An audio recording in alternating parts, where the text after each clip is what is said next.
Welcome to the Strategy Skills podcast. I'm your host, Chris Safarova, and our podcast sponsor today is strategytraining.com. If you want to strengthen your strategy skills, you can get the overall approach used in well-managed strategy studies. It's a free download, and you can get it at firmsconsulting.com/overall approach. And you can also get McKinsey and BCG winning resume, which is a resume that got offers from both of those firms. And you can get it at firmsconsulting.com/resume PDF. And the last gift for today from me is a copy of a book we co-authored with some of our amazing clients. It is called 9 Leaders in Action. It went to become #1 bestseller on Amazon. And you can get it at firmsconsulting.com/gift. Today we have with us Lipp, who is a social psychologist and author of The Science of Personal Power, and he currently teaches at Tulane's Freeman School of Business. Chris, welcome. Thank you. Happy to be here. Maybe we can start with how you became so interested in the topic of personal power. I think a lot of leaders, in my own story, as we get into the professional environment, even just starting back that far, it's difficult sometimes when our evaluation, the quality of our work is really based on the evaluation of others, right? It's really obvious how to see that when you're in a lower position. The manager, the supervisor, they evaluate you, and it's no matter how good you do, if that evaluation is not good, it will lead to poor results. So that's when I really got into persuasion, for example, and really understanding this power dynamic. And it also, it funnels up even as we go up the hierarchy. We really never escape that. We're always being evaluated, whether that's internally, externally, from below, from above, from our colleagues. And when we look at personal power, this is really the vehicle for maximizing the impressions that we make on everyone so that we stand out. Were there any personal struggles that led you to study personal power and influence so deeply? There have been a few instances where, I remember when I was pitching a $2.1 million product in my first job in semiconductor manufacturing, first company, I should say. And, at the time, there was a lot of, I remember the whole room was kind of against what the customer wanted, because obviously the customer wanted to do something that would reduce the overall profit margin of our sales. But at the same time, it was good for a competitive advantage. It really locked the competitor out of a certain product line at the customer site. And so I remember feeling actually initially, because I understood this from the customer side, and the engineering team and the product team and whatnot didn't really understand the customer situation. And when I tried to convince them, I really failed at it. And so there were choices that I knew were not good for the customer were being made. Eventually, I actually was able to change, to a little bit influence that from persuasion. But I think that helplessness of seeing really what would be right for the business and for the customer, but not being able to communicate that initially, led me into seeking to understand communication at a much deeper level. Chris, and what do you think is the most counterintuitive truth about power that people resist or don't understand? One of the fascinating things, so this kind of now just takes us into the general domain of personal power, is a lot of times we're told we should associate ourselves with successes and distance ourselves from failures. And there is a certain nugget of truth to that, but there's also a huge area where this is completely the worst advice you can get. And in fact, they did a bunch of research on managers. They took mid-level managers, directors, and things, and they asked them to explain a salary freeze. And the group of managers they had, real managers, either blamed this hypothetical salary freeze on things like the economy, or it came from executive management, or they took the hit. They said, well, I didn't really promote our team's efforts strong enough, and that's why we didn't get it. So either they dodged the bullet or they took the hit. Then this experiment, they took a second group of managers from other organizations, and they had them rate the responses of the first. And by and large, those managers who had blamed themselves, who took the hit and said, I'm responsible for this, and the reason you guys didn't get a salary raise, were seen as more likable, more managerial, more powerful, Whereas those who dodged the bullet said had something to do with, the economy, for example, something external, not in the manager's control, they were seen as weaker. And you really see this now in the return to office trend going on, which is you're seeing executive leaders make these big, bold statements. Everybody needs to be in the office 5 days a week. And now let's say that you're a manager and your employees are really grumbling about this and they're really upset. And if you're saying, well, I'm sorry, that's, it's executive management decision, there's nothing I can do, you are really looking ineffective in your team eyes. So you're losing your leadership capability in their eyes. You're losing their respect. I invite managers who are in this position to really think, well, what are ways that I can really communicate this as something that's within my power, my responsibility, whatever the case.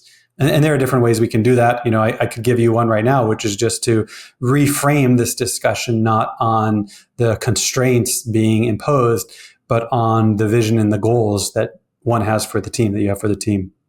Could we go a little bit deep on this? So for someone who's currently communicating, guys, we need to be back at the office, what specifically they could say? Well, so the worst thing, right, is, oh, I'm sorry, it's just what executive management is saying, right? Oh, okay. So basically you're saying to your teammates that you have no power. Okay, great. Or the better decision, right, is like, well, we have this, this mandate taken out, and here's the vision of the organization. Here's why this is happening. And so, if we think about it from the team level, what this is really going to allow us to do is this and this and this. So you're really using, in other words, you're using the opportunity of this return to office mandate to further the team's goals, which ultimately serves the whole team. So the reframe into service for the team, I think, is very, very important. And in that, you can offer not just like this is a constraint, all right? You really want to demonstrate this as an opportunity and still to maintain autonomy, right? And that's where your empowerment of employees can happen too, giving them tips to maintain their autonomy as they return to work. Have you observed anything that truly powerful people do differently, working with different people on this topic and researching this topic in depth and based on information available out there? Have you observed any patterns that specifically truly powerful people, what are they doing differently? Especially when no one sees them. So behind closed doors, at home, yes. How do they manage themselves?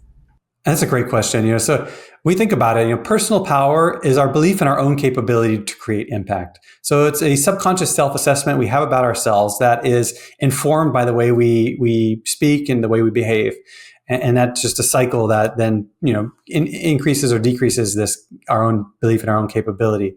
And blaming, for example, is decreases our capability. So it makes us lose respect in the eyes of others, but also we lose a little bit of respect in ourselves. Now, what I've seen with very powerful people is even on their own, for example, they'll have goals. I remember the president of a beverage company. He had just come back from overseas business, and he got home and he wanted to do. He knew he had to do bike riding, but he was super tired from jet lag and everything. But he still knew that he had his bi-weekly bike ride to do, cycling. And he's like, I just don't like excuses. I remember talking to him about it. He's like, I just don't like excuses. I got up on my bike and I was out there. I was tired and everything. And when we really think about this, if you were to contrast a high power person versus a low power person, high power people are ultimately oriented in service to their own goals. Right? Ultimately, if we were to simplify a high power person, we would say that they're goal focused. Whereas a low power person is really focused on opinions of others, being liked, for example, being approved of, which is, of course, why we dodge responsibility, if things go wrong, because we want to be liked. We don't want to look bad. But of course, that's low power, and we're communicating that low power to ourselves and others. Whereas in private, if we're really focused on our own goals and we don't need that external motivation of other people watching us, we're just dead set, that's high power. I like this. I just don't like excuses. Tell us a little more about this executive if you have any more information. I think he's a very interesting, or she is a very interesting person. I don't have permission to share much of the story, who it is, but really a really, really successful human being. And it's so clear when I was talking to him that, he doesn't have excuses in his life. It's just you do or you don't. And that's your choice, right? And choice also as personal power. We have influence over a situation. Whereas things like blame, not taking responsibility, you're essentially communicating you don't have a choice, right? Somebody else's fault. Somebody else did it. Somebody else's responsibility, which you can see how that really limits your own awareness of your personal power. Chris, and in working with people on this topic, have you observed many people struggling with self-blame? So very high achieving people, they often have very high standards for themselves, and then Right. there's a lot of self-blame that goes with it. Have you observed it, and how can people deal with it? It depends where you take this. So I wouldn't use the word self-blame. I would use the word accountability. And people who are in their personal power have a lot of personal accountability in their life. And they also, one way we see this reflected outward is in teams, they hold others accountable. So because they have this perspective that they have power, they just project that on others and they assume others have power. And so they don't allow others to get blame or things. They hold them accountable for their failures as well as successes. And this is important because I think people who are out of their power, they might not even realize they have control. And so actually holding others accountable empowers others because it forces them to break the illusion that they don't have control. Even if it's uncomfortable, to be held accountable, it's important. And this is a problem, I think, people don't want to be micromanagers, for example, right? Micromanagement is all about control. And we want to let our teams have autonomy, but part of that autonomy is holding them accountable for the responsibilities they have, and that's not micromanagement. That's actually a form of empowerment, and not the desire to be liked by holding others accountable, but not by I think we mistake being liked with effective leadership, and being liked and thus not holding other people accountable is weak leadership because it's focused externally, which is low power, and it's also allowing others to be under the illusion that they are powerless. And you mentioned they have personal accountability versus self-blame. So the difference there would be that they are not wasting time worrying about what happened in the past, but they're focusing on, okay, I'm accountable. How do I move things forward? Yes. And I think, the way you asked that question, though, made me think that there are times where people have a lot of self-blame, like self-criticism. That's a little different than accountability. Accountability is about personal responsibility and making choices and taking action. But self-criticism is really a judgment about one's worth, for example, in an experience. And what's very interesting is when we tend to be self-critical, we tend to have these, what I call shoulds, right? I should be doing this more. I should. And should is a very interesting word in the language because it really, when we say we should do something, it often implies, it's often an implication that the message was an external message that we've internalized. And in that case, it's still an extrinsic motivation, which is weak. Whereas, and that's why it makes us feel bad and actually disempowered when we're self-judging.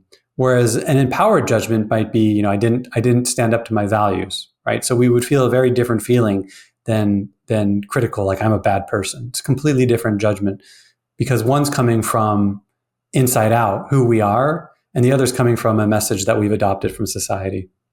I think I didn't stand up for my values can still be extremely self-critical, though. It depends on how hard the person is on themselves. Well, what's fascinating in the research on personal power is people who are personally powerful tend to reflect more on their mistakes, whereas powerless people do not.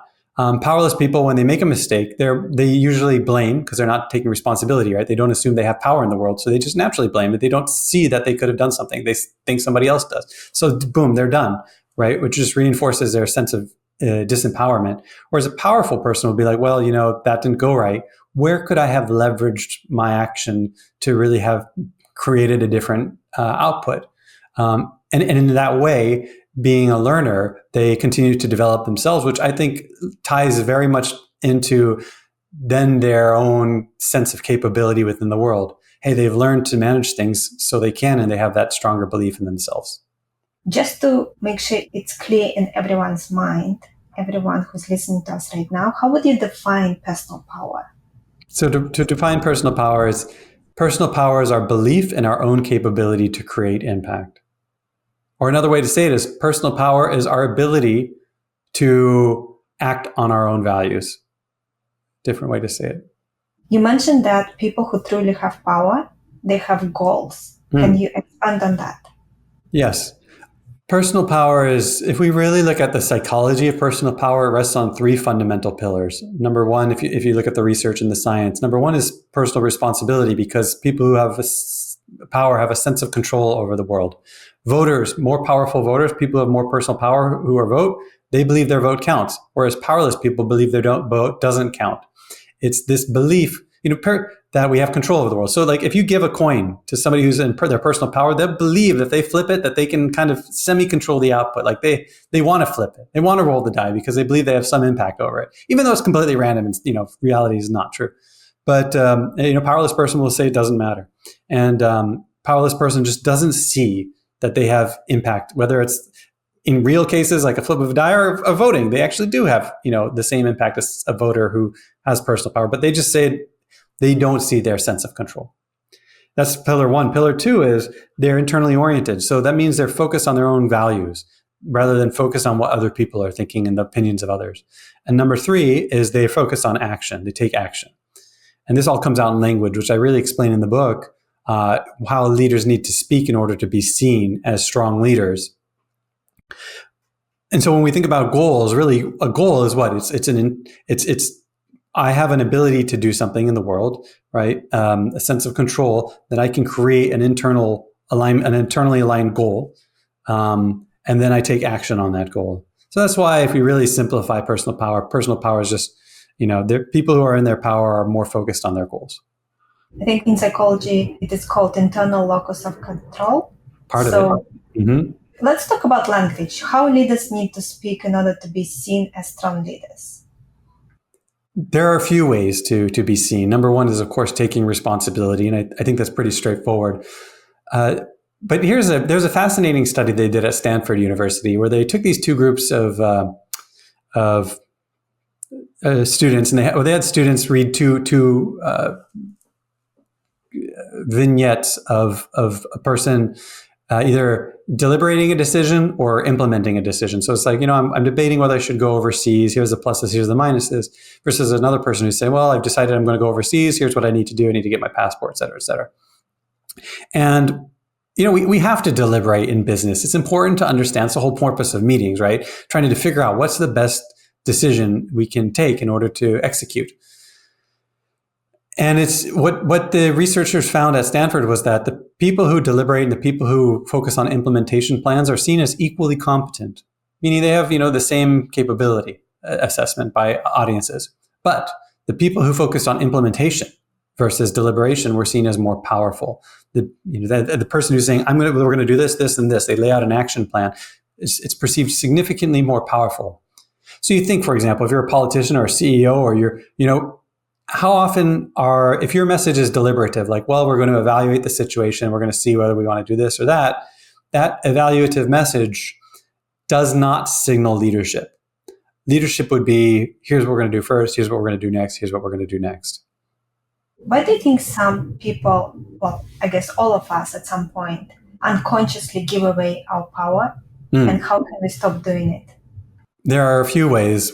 One way is, of course, a blame that we just naturally do unconsciously.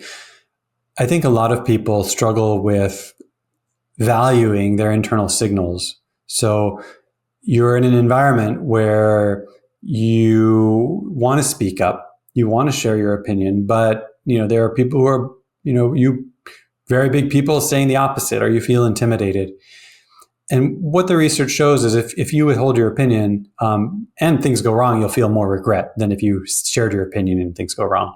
So regret is tied to not sharing, but personal power is also tied to sharing. It's to authenticity, to sharing more solutions to problems.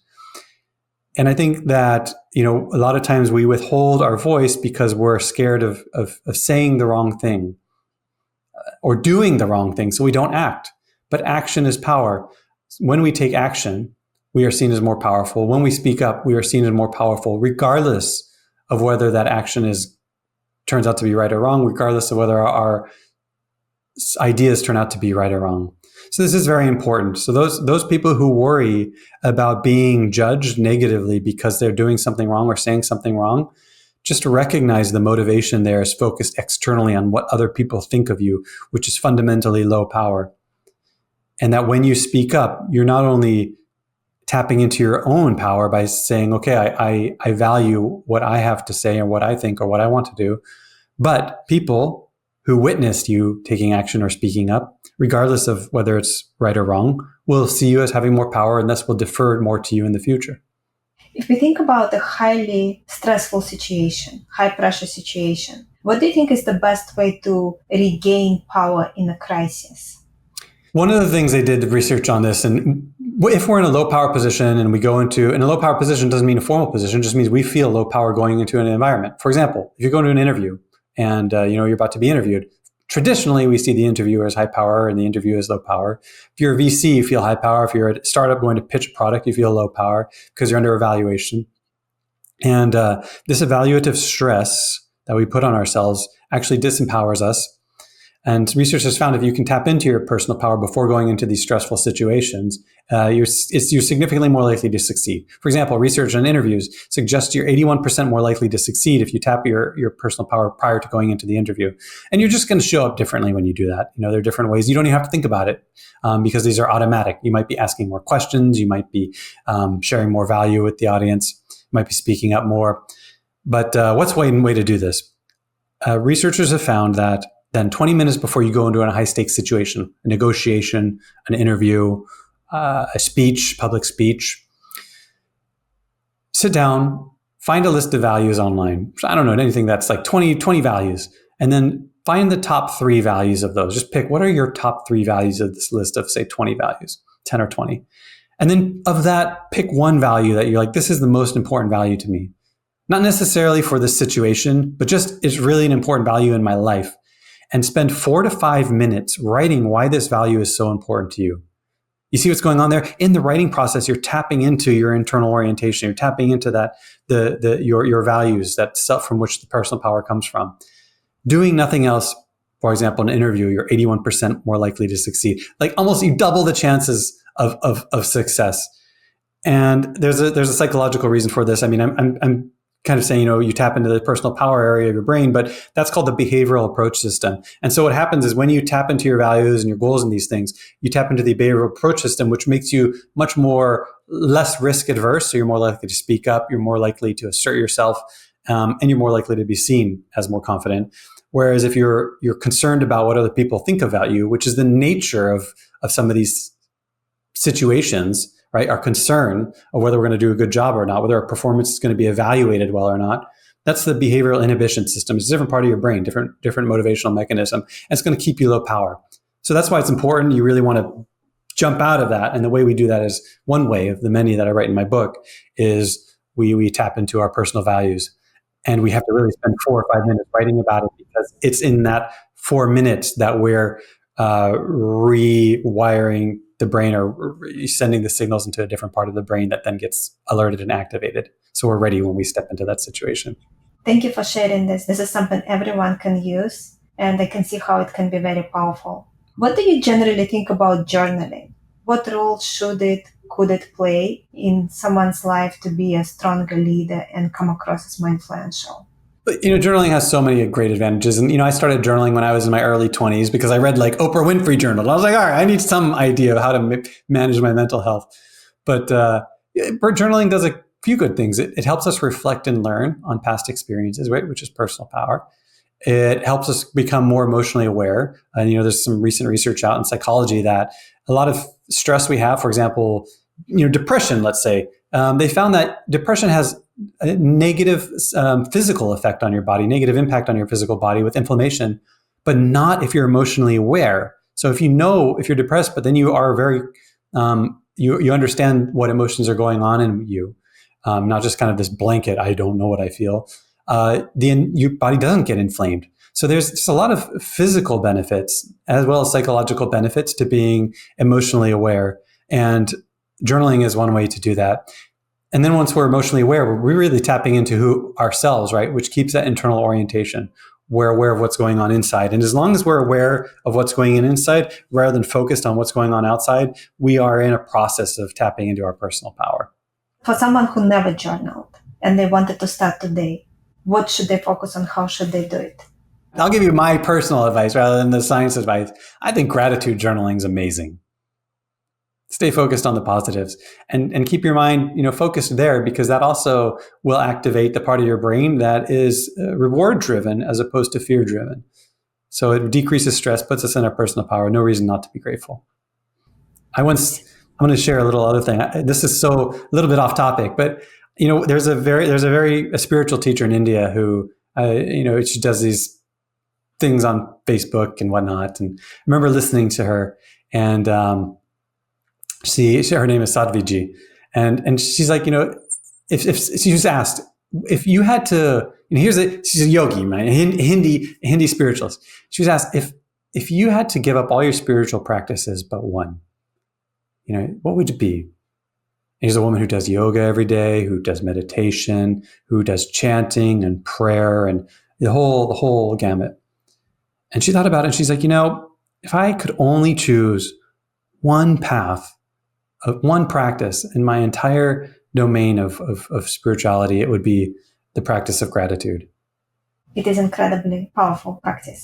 Do you have any other habits or practices that you personally use to stay powerful under pressure and just generally in day-to-day life? So we discussed journaling. Anything else? Well, when we're in our power, we really have much more perspective. We can see the bigger picture of things. So we crave, and we can see purpose. We can see meaning. We create goals. Whereas today, I think a lot of people are just so focused on KPIs, and you're like, what are the numbers? And that's really actually, if you're just focused on that exclusively, that's low power. One way to say this is it's concrete thinking versus abstract thinking, and abstract thinking is associated with more personal power. It's also associated with gaining more respect when we speak more abstractly. So speaking in this big pictures, visions, these things, we gain more respect. So one of the things you can do is you can really focus on, journaling or anything. But one thing I do is I really try to always remember, why am I doing what I'm doing? I go to give a workshop, or I go teach in the business classrooms, and rather than just always losing myself in the grind, I'm trying to remind myself continuously, what's the bigger picture? How is this a piece of the bigger picture, not just another to-do? So important. Do you think that powerful people think differently about failure? I really like Carol Dweck's work on the growth mindset. You might know, right? Whereas like failure to somebody who's in a fixed mindset it's an indication of who I am and my identity. Failure to a growth mindset is just a path to becoming better. It means I need to work harder. And I really think that the growth mindset literature coincides with personal power, because personal power is our belief in our own capability to create impact. And so if you recognize that you can learn and you can develop and you can grow, that has such a huge, you see failure not as an indicator of identity, but as an indicator of an area to learn. You're signaling to yourself that, hey, I can expand my influence and impact. Whereas somebody who is out of their power, either they're going to blame, so they're not going to reflect on it, or they're going to ruminate on it in a way that's like so self-critical, it's basically pigeonholing their identity as a bad person, which is also not powerful. Definitely. Power dynamics, of course, exist in every room, and we see it from kindergarten, from the very early age all the way to the end of our life. What do you think is an easy way to shift the balance of power in your favor if you feel that you are in a situation where you don't have enough power? Well, the whole book that I write is this, right? How do you really demonstrate and show up with power? I can think of a few ways right away. I mean, I was talking to a colleague at the business school, at Tulane Business School, where I'm teaching right now. And sometimes, students, very successful, ambitious, aggressive students, they can start to really question why faculty do a certain way. And, there's a certain level where it's important to really help students understand situations. It's important. There's a certain where you really want to help your team understand, a situation. But at the same time, if you're under evaluation and you have to prove yourself, that's a low power position because it gives the person under evaluation all the authority of making, decisions, basically. If you're proving yourself, you care about their opinion, right? So that's low power. You care about being the way you're being evaluated rather than your own values and goals. And they're the ones who are seeking information. So they're the ones evaluating their own goals. That's why they're questioning you. So a way to turn this around, if you really feel disempowered, is stop focusing on yourself and being self-conscious, and instead turn it around and start to be curious about the other person. Now, that doesn't mean like you have to, be judgmental. That's not at all. It just means like start to get curious about why the other person's maybe asking questions or what is the other person's perspective. And the more you ask questions, the more you're curious about them, and the more power you get. Think about it like, for example, if a startup's pitching to a VC, generally the VC is asking questions. The startup's trying to prove themselves, right? We associate the startup with a low power position, but the startup can flip that by really trying to understand what value the VC can bring in that process too. And so that balances out the power dynamic. Both sides get questions. I think maybe a more relatable one. I talk about startups a lot because I wrote a book on startup pitching. I do a lot of startup coaching and helping startups fundraise. But perhaps a more relatable one for the business world is, you go into an interview, it's the interviewer we associate with the kind of traditional powerful role. And it's obviously the interviewer asking all the questions. Now, you think about it, a lot of advice that interviewees get is come in with questions yourself, right? And it's funny. Why is that important? Well, some people will say, well, it's important to ask questions because it shows you're excited about the opportunity, interested. Okay, that's true. But, if that were the only reason, there are other ways to show excitement and interest in the position without asking questions. And yet, if you don't ask questions, you don't get the job, right? Well, then, okay, asking questions helps you evaluate the job for yourself to see whether it'll be a good fit for you. Okay, that's great. But that's very self-focused, like for the interviewee. So why should your evaluation, whether it's a good evaluation for you or not, the job, matter at all to the interviewer, right? But it does, because if you don't ask questions, again, you don't get hired.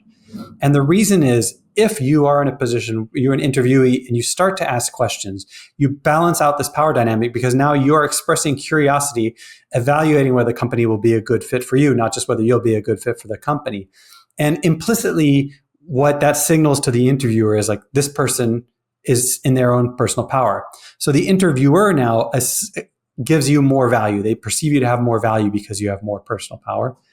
And also, you implicitly, when you're asking questions to debate whether it'll be a good fit for you, you're implicitly showing that you have options. Again, so you're just raising the perceived value that you have. So that's why it's important. Don't sit there in a position where you're always proving yourself or answering questions. Really, if you start to feel disempowered, turn it around. Ask questions the other way around. If you're in a leadership meeting with a senior executive, really start to question them on their vision, and really question in ways to really get curious to understand the details of their vision, which helps you, align with what they need. But now when they're thinking about their vision, you're not in a low power position anymore. You're in a complementary position. And of course, power dynamics exist in personal relationship. This will be a good advice as well for that. Do you have any other advice that our listeners can apply if they have some challenges in their personal relationships when it comes to power dynamics? One of the challenges, I think, in a dynamic of relationships, like romantic relationships, for example, is we might do something wrong, or we might feel like our partner is angry at us, or they're losing attraction for us, or there's a lot of different things. And of course, because we're so focused on our partner's opinion of us, we can't, to really degrees, really, that's just a fact of relationships, right? That we really do care about what they think of us. And I think that goes beyond just personal power. But what happens is we start to capitulate our own boundaries and voice in relationships. So our partner's angry at us, or our partner's losing attraction for us. And so we capitulate more. We try to appease them more. They want to do something, we do what they want. We don't stand up for ourselves as much. But in the very act of not standing up for ourselves and giving more capitulation, we're giving away our power. We're becoming less attractive. We're becoming less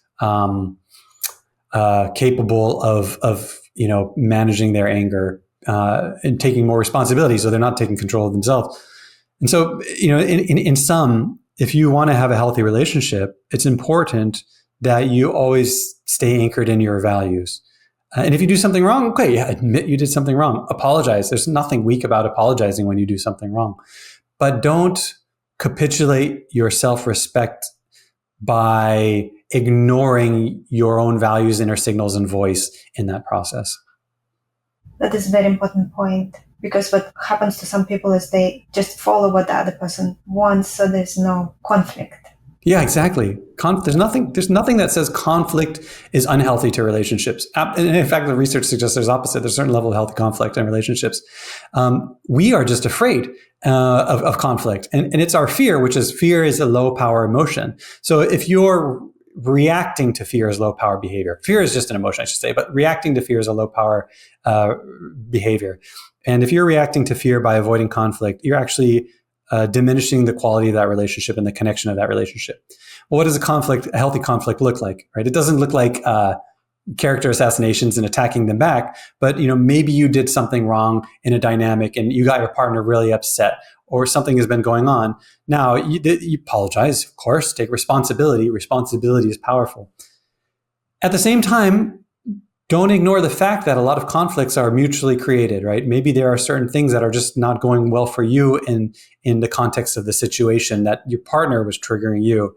And so really bring out what's bothering you, share your voice, and it allows them to take responsibility for what's going on there too, which empowers them, right? Now, instead of you getting blamed and and allowing them to feel kind of low power in that process, right? Blame is also low power. So if your partner is completely focused on blaming you, they're kind of losing a little bit of their own power. So they're feeling not so strong in themselves, and they're just taking it out on you. Make it mutual. Yeah, that's the thing. Make it mutual. Own what you own and speak what's your truth.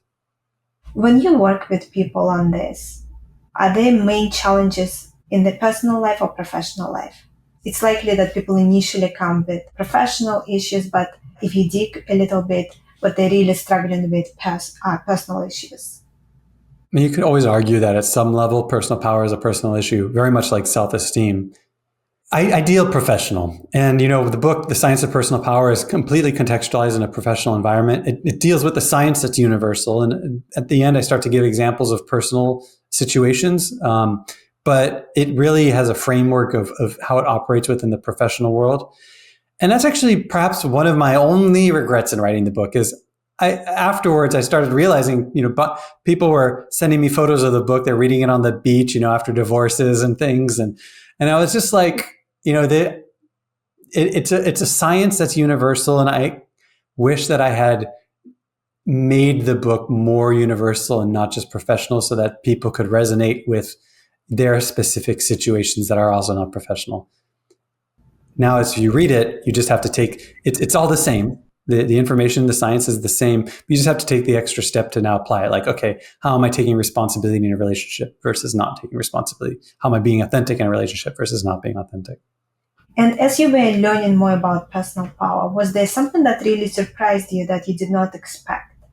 So many things, but we've already talked about them, right? Like, we're told to, dodge the bullet, right? Associate yourself with win, distance yourself from failures. Terrible advice. We're in communication. I've taught management communication for over a decade, and in the field at the business schools, if you look at all the business schools, how we teach it today, it's one of the things we were always taught is to teach concrete communication because concrete communication is more memorable. But actually, research suggests that abstract communication is seen as more powerful. So it's very fascinating to see that the very thing that we've been educated to teach in business schools is fundamentally incorrect at a certain level, at the influence level. It's only correct at this sort of memorable level. So there are a lot of these little things like this. For example, recent research, this is not in the book, but it's fascinating. We tend to associate deeper voice, like if I speak deeply, I have more power. Research has shown the opposite, that audiences perceive slightly higher voices to be more powerful. And they associate slightly higher voices with having a higher position in formal hierarchies, like senior management, for example. And it's fascinating. Actually, like if you look at it, just like this makes sense. Like Bill Gates does not have a high voice. The president does not have a deep voice. Steve Jobs didn't have a deep voice. It's because the truth is personal power is tied to authenticity. And so it's our authentic voice. And that's not some fake dominance voice, like I'm going to talk really deep. So I was really surprised when I saw that, because we tend to think that deep voices are more powerful. And in fact, very robust research suggests that's simply not true. Thank you so much for sharing this. This is very interesting. In working with people, where do they struggle the most on average when they're applying what you teach them? A lot of people struggle with speaking up, right? And I think it has to do with our relationship with fear. Just like avoiding conflict, fear is a signal that we are moving into a domain that's unfamiliar, or we're expanding in a direction of the unknown. Fear is really tied to the unknown. And what that means is we tend to, if we're going to be more assertive than we normally are, it's going to feel uncomfortable. We're going to be a little afraid of what's going to happen, right? If we step out of what we've been doing, right? You've always heard, don't rock the boat. That's actually a very low power thing. Don't rock the boat. No, step out. But it's fear inducing, right? Anxiety. I've got to step on stage and give a speech. It's anxiety.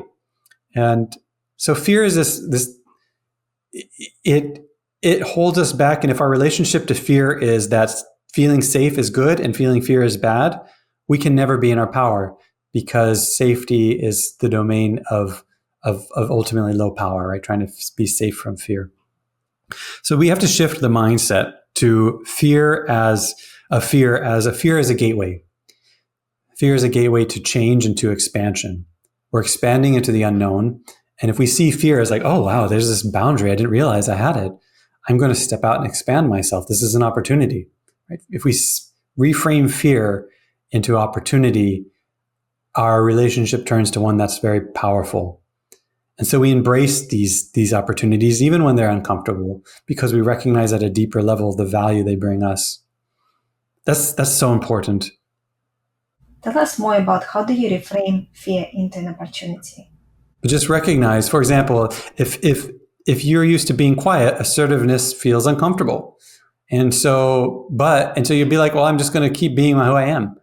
No, just recognize the discomfort itself is a good signal, not a bad signal, right? It's just, you're going to put a subjective, assessment of this signal. Just recognize, okay, I'm stepping out. So here's an opportunity, right?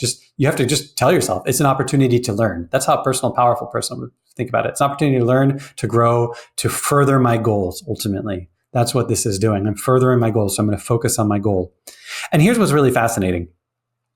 If we have consistently come from a place of low power, for example, not sharing our voice in meetings, our understanding, our perspective of the environment is one in which we've continuously had low power, and people are responding to us as if we have low power. And so we're afraid if we speak up, well, we know people don't respect us. So if I speak up, nobody's going to like me, and I'm going to get really in trouble, right? Because I don't respect us.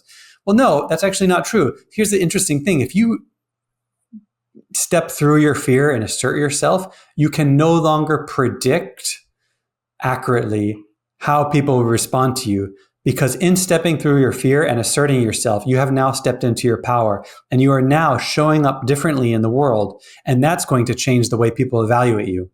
When you're in your power, you're beginning to rewrite your place in this situation, in the environment. And because you're rewriting it, no longer do your models of prediction can they predict how people will respond to you? And this is what generally research shows on courageous behavior in the office place, is they found that when people stepped out of their low power roles and spoke up, for example, a junior engineer, whistleblowing some bad behavior of the supervisor, all of these things, what they found by and large is, at first, of course, there's little pushback, right? Like people were upset, like, wow, because you're starting to go against the grain. That's why there's courage there, because you're having to go against some potential external mild threat. But over time, and by over time, I mean very quickly, not like immediately, but maybe like a few days later, people will begin to treat you differently with more respect. And they will honor you. Some people get promotions when they stand up to their managers. At first, the manager is upset, and then the next day, the manager is like, that was freaking, thank you so much. Sometimes it happens right in the meeting. After the meeting, the manager will thank you. I've seen these stories. So that's, I think the biggest thing is, if you're going to step through your fear and be assertive, your prediction model of how people will respond will no longer work, because you're used to your model says they're going to respond to you as if you have low power, which means they're generally going to respond to you not so, positively. But then when you step into your power, research is quite clear they're going to start to respond to you in a way that holds more respect, and it's going to surprise you. To wrap up, I wanted to ask you my favorite question. Over the last few years, or any amount of time, whatever comes to mind, what were 2-3 aha moments, realizations that really changed the way you look at life or the way you look at business? For the biggest shift I've had with my life is recognizing that people are the most important thing in my life, right? And that really taps into, what is my biggest goals? And then for work, I remember when I realized that communication wasn't about communicating information. It was about communicating value.